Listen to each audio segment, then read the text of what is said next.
கத்திரிக்காய வச்சு ஒரு சூப்பரான எண்ணெய் கத்திரிக்காய் கிரேவி எப்படி ரெடி பண்ணலான்றத பார்க்கலாம். செய்கிறது ரொம்ப ஈஸி. அதே சமயம் லஞ்சுக்கும் சரி, சாப்பாட்டுக்கு, தோசை, இட்லிக்கு எல்லாத்துக்குமே ரொம்ப சூப்பராக இருக்கும். கண்டிப்பாக ட்ரை பண்ணி பாருங்கள். அண்ட் மறக்காமல் சப்ஸ்கிரைப் பண்ணி வச்சுக்கோங்க.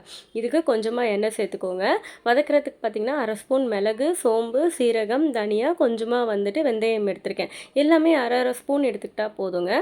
இது எல்லாத்தையுமே எண்ணெயில் நல்லா சேர்த்துட்டு வதக்கி விட்டுக்கோங்க. ஒரு 2 நிமிஷம் நல்லா வதங்கினா போதும். இது கூடவே சின்ன வெங்காயமும் தக்காளியும் சேர்க்க போகிறோம். சின்ன வெங்காயம் இந்த குழம்புக்கு ரொம்ப டேஸ்ட் எடுத்து கொடுக்கும். அதனால் சின்ன வெங்காயம் கண்டிப்பாக சேர்த்துக்கோங்க.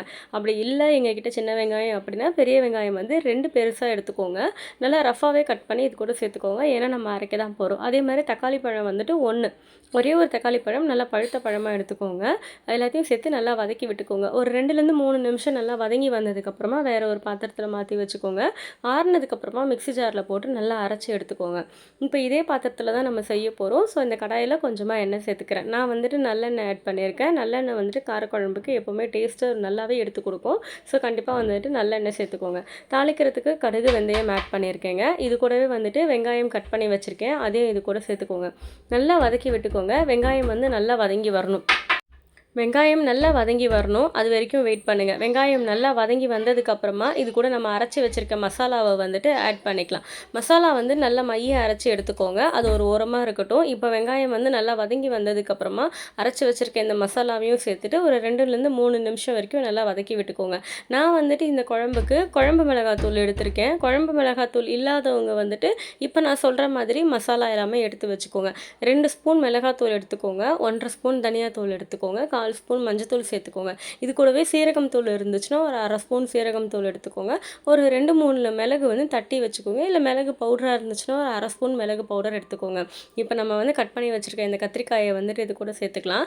நான் இன்றைக்கி வெள்ளை கத்திரிக்காய் எடுத்திருக்கேன். உங்ககிட்ட வெள்ளை கத்திரிக்காய் கிடைக்கல அப்படின்னா இந்த பர்பிள் கலரில் நார்மலாக இருக்கிற கத்திரிக்காய் கூட இதுக்கு சேர்த்துக்கலாம். ரொம்ப சூப்பராக இருக்கும்.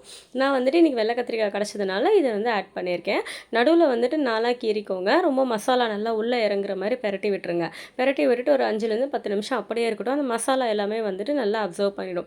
நான் பார்த்திங்கன்னா குழம்பு மிளகாத்தூயும் கொஞ்சம் கலருக்காக காஷ்மீரி சில்லி பவுடரும் ஆட் பண்ணியிருக்கேன். இது எல்லாமே ஆட் பண்ணிவிட்டு தேவையான அளவுக்கு உப்பு சேர்த்துட்டு நல்லா கலந்து விட்டுக்கோங்க.